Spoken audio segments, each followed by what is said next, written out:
interventions dans cette rencontre concerne tout ce qui est technologie du sport. Dans cette technologie, se touche plusieurs secteurs au niveau du sport fédéral, au niveau du sport scolaire, au niveau des clubs de mise en forme et au niveau des clubs affiliés à la fédération qui ont pour vocation la performance. Alors au niveau de technologie, ça insère partout dans tous les domaines, aussi bien c'est les usagers, monsieur tout le monde, les amateurs, et monsieur les professionnels, et pour les entraîneurs et pour les athlètes entraînés. Alors, exemple de technologie.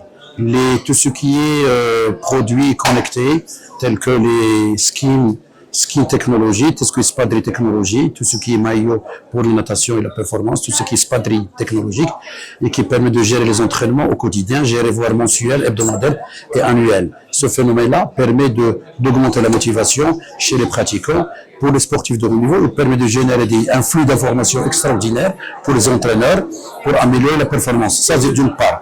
D'autre part, il y a des technologies d'évaluation de la condition physique, telles que les tapis roulants, qui sont menés par des capteurs au niveau de la pression au niveau du pied, et par des capteurs au niveau du VO2 max, la consommation d'oxygène, et de la pression musculaire et de l'effort musculaire.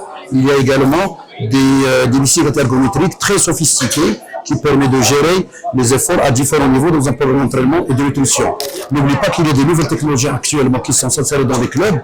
Donc les clubs, ce sont les impédancemètres qui permettent de gérer la composition corporelle à tous les niveaux, la graisse, la force musculaire, la masse maigre, et ces paramètres-là permettent un petit peu de voir la modification de la composition corporelle et essentiellement pour gérer tout ce qui est obésité. N'oubliez pas que la réalité virtuelle touche le sport, tout ce qui est sport virtuel, y compris les spectateurs, ou y compris aussi les athlètes.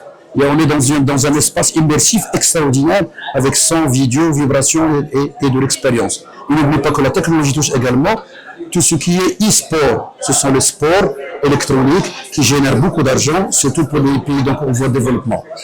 La technologie e-sport touche également même l'arbitrage pour une prise de décision efficace, souvent qui siège de polémiques et de controverses pour la décision de la balle de match, les buts marqués, etc.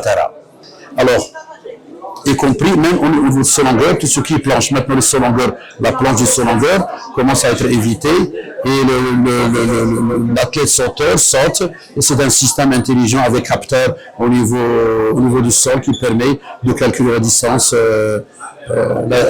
effectuée.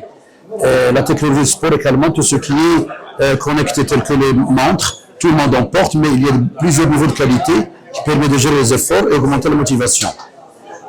En fait, la technologie, il est dans le sport et avec le sport qui permet d'améliorer à tous les niveaux. Ça fait partie du quotidien et merci.